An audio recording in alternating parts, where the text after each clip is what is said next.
quand on me parle d'écrire, tout à coup ça devient joyeux. Il y a un petit bonhomme qui danse à l'intérieur et qui a envie de faire quelque chose.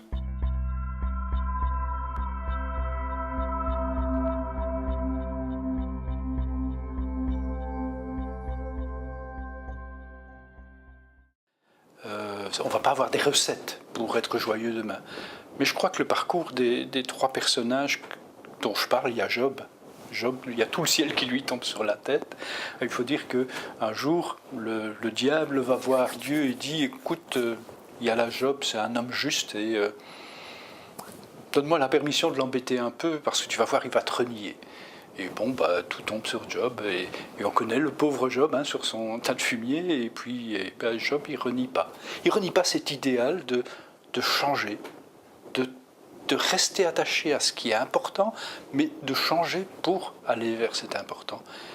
Et donc, quand je prends ce personnage-là, par exemple, c'est pour dire, mais ok, il peut nous arriver tous les malheurs du monde, mais on est vivant.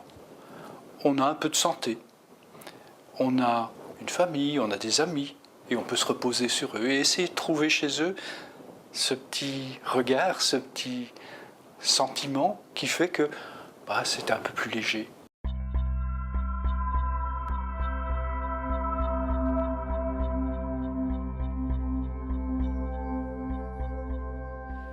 Et une belle phrase qui m'a profondément touché la semaine dernière de ce maître dont je parlais, il disait « Si on veut un jour apprendre à marcher sur un fil, moi qui ai peur du vide et qui ai un vertige fou, rien que me dire marcher sur un fil, j'imagine le chapiteau de cirque, j'imagine les deux piliers, le fil tendu, je dis oh, ça c'est même pas la peine, il ne faut pas essayer. » Il dit « Mais c'est simple, il ne faut pas regarder ses pieds, il suffit de regarder là vers où on va. Et si on place la joie devant soi, même si on ne l'a pas à l'intérieur, c'est au moins vers elle qu'on marche. Et donc, tout le monde peut la contacter.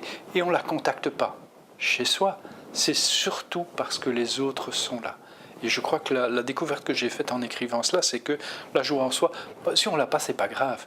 Il y a au moins quelqu'un à côté qui l'a, et en rentrant en relation comme on le fait, il y a la joie de l'autre qui vient réveiller la joie. Le peu de joie qu'on a en soi, il est réveillé par la force de la joie de l'autre. Et soit même si on en a un peu, on peut éveiller un peu plus chez l'autre. Et c'est vraiment cet échange-là qui fait que ce qui est là, on le retrouve et on le partage. Et c'est ça c'est vraiment de rentrer dans ce partage-là.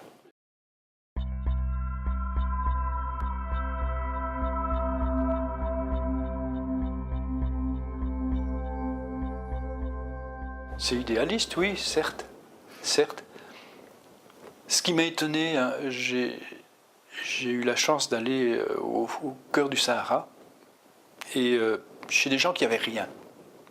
Ce qui m'a étonné, c'est que moi qui avais tant, j'avais amené une valise, je ne savais vraiment plus la porter tellement elle était lourde.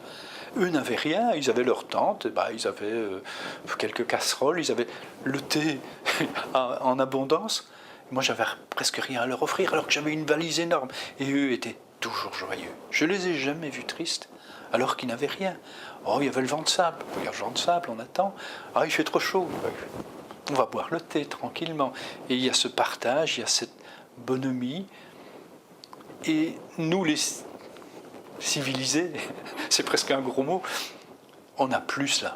Et j'ai vu ces gens simples qui n'ont pas grand-chose, cette joie, cette tranquillité.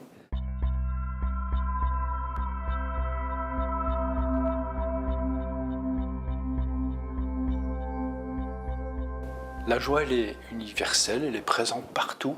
C'est parce qu'on ne la contacte pas. Mais si on demande en soi, tiens, j'ai envie d'avoir un peu de joie, et qu'on laisse résonner cette envie, tout à coup, la joie, elle répond.